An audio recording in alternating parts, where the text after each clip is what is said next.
ایک دوسرے کو عزت دو، برداشت کرو۔ میرے نبی نے فرمایا بہترین مسلمان وہ ہے جو بیوی سے اچھا سلوک کرتا ہو، اور بیوی سے فرمایا میری شریعت میں سجدہ ہوتا تو بیوی سے کہتا خامد کو سجدہ کر۔ بہترین صدقہ اولاد کی تربیت ہے۔ پورا گھر میرے نبی نے نقشہ، ہر ایک کی قیمت بتائی۔ ماں تیرے قدموں تلے جنت، کا کاش میری ماں زندہ ہوتی، تم دیکھتے میں کیا کرتا، میں عشاء کی نماز کے مصلی پر ہوتا، میں سورۃ فاتحہ پڑھ رہا تھا، ادھر سے آواز آتی میری ماں کی محمد، تو میں نماز توڑ کے کہتا لبیک اماں جان۔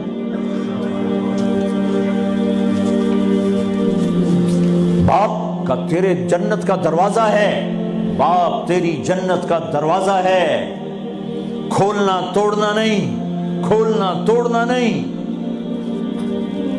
توڑ دیا تو جنت میں نہ جا سکو گے۔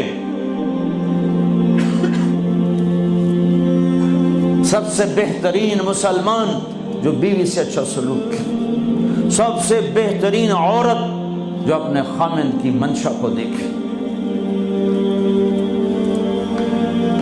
پھر آپ نے ایک عجب بات فرمائی جو معاشرے میں بہت بوجھ بنتا ہے جس کا، ہاں بھائی تمہیں ایسا صدقہ بتاؤں جس سے بڑھ کے کوئی صدقہ نہیں، تمہیں ایسا صدقہ بتاؤں جس سے بڑھ کے کوئی صدقہ نہیں۔ انہوں نے کہا جی کیا؟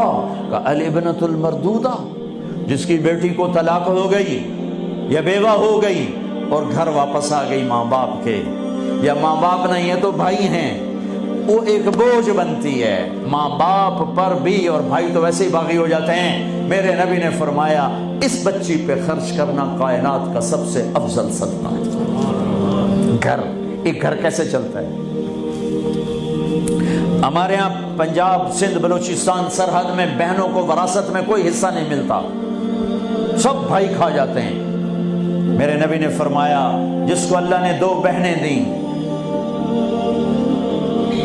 اس نے ان کا حق ادا کیا، شادی کی حق ادا کیا۔ ماں باپ کی وراثت میں سے ہوتا ہے، اگر میں نے کوئی خود کمایا ہے اس میں بہنوں کا حق نہیں، ماں باپ سے اگر 1 روپیہ بھی آیا ہے تقسیم کیا جائے گا۔ جس نے بہنوں کا حق ادا کیا، شادی کی حق ادا کیا، اس پہ جنت واجب ہو گئی۔ جس کو اللہ نے 3 بیٹیاں دی اور اس نے ان کی ڈولی اٹھائی، وہ جنت میں میرے ساتھ یوں ہوگا۔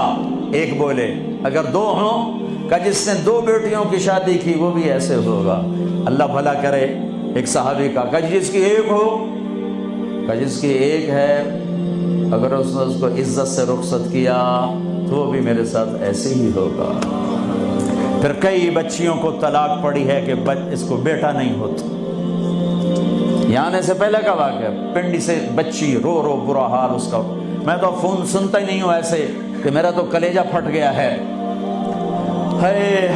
کہنے لگی کہ سسرال نے کہا تھا بیٹی ہوئی تو طلاق دے دیں۔ میں نے کہا اس میں میرا کیا قصور ہے، اور بیٹی ہی ہوئی اور مجھے طلاق پڑ گئی، اور میں گھر آ گئی 22 سال کی عمر میں۔ بیٹی دینے والا اللہ اور ظلم کرنے والا سسرال۔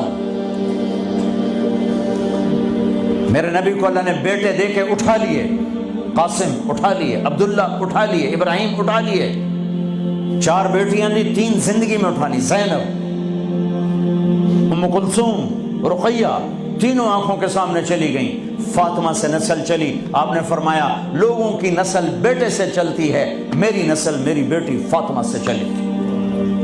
اس لعنت کو دھویا۔ عورت کا کیا قصور ہے اگر اس بیچاری کو بچیاں ہو رہی؟